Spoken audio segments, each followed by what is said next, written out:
السلام عليكم ورحمة الله وبركاته. دمان أمد الصومالية ملك استيجوان والسلام يا قارها المدرب جيبوتي دل يدبد ماشي ملك استيجوان وأني جوا كبر الشيف مصطفى هذا شراء كانت ترسم عيدا كقلب كسداء جيبوتي حرد السيسو كمدا كان سوشيغي شنطة قبل ودنك لبصنا نظن كمدها عيدا كأمسون هيل ولال وحر ما تحال كان إني شيء dhibaatada tacadiga cadibaada lagu hayo ciidanka dalka inaan u adkeysan kari waayay maanta anigoo arkaya dhibaatada loo geystay walaalkeen Lieutenant Fuad Yusuf Ali oo dadka maanta wadanka xooga looga baahi badan yahay oo bilood dhalinyartii wadanka ay wax baratay ee wadankooda maanta inuu dheefsado ay ahayd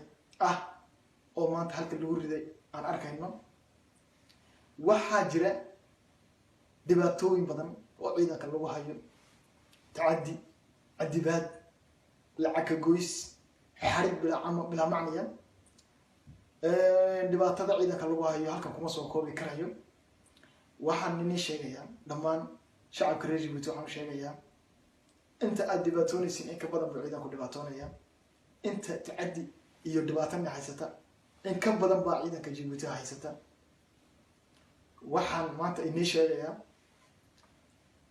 inay dhibaatada geysanayso afar madaxda ka tirsan oo reer mida oo dadka dhibaataynaysa tacadi u geysanaysa waxaan maanta inii sheegayaa inaan dhibaatada aanu dul qaadan kari waayay waxaan kala yahay walaalkeen Fuad Lieutenant Fuad dhamaan adiga ayaa ku nahay halka aad ku jirtid oo ku soo wada soconnaa dhamaanta ayaa saan u dhannahay annagoo gacmaha haysanaa annaka iyo shicibku waa inay gabood amba aan wada galno amba aad ku soo saarano waxaan shicibka reer Djibouti sheegayaa war ciidanka aad ka baqaysiin ciidanka aad dhibaato inuu dhibaateynayo aad moodaysiin waa ciidan iyo kuba aan hali karin marka ay imanayaan kama inayna dhibaateeyaan kaliya waajib bay gudanayaan oo taga ayaa laga yiri waxba kama jiraan ha ka cabsoonina waxaan leeyahay ummadda shicibka reer Djibouti waxaan ka leeyahay waa maalinkii la sugayay inaad soo baxdaan inaad isku soo baxdaan inaad ka hadashaan inaad ma aragtaanay codkiina dhiibataan waxba inaguma harin guryaha waad arkaysaan maanta waxa wadankeena ka dhacaya waad arkaysaan maanta wadankeenu waxa uu maaragtaanay uu ku tallaabsaday waad arkaysaan maanta wadankeena waxa ka jira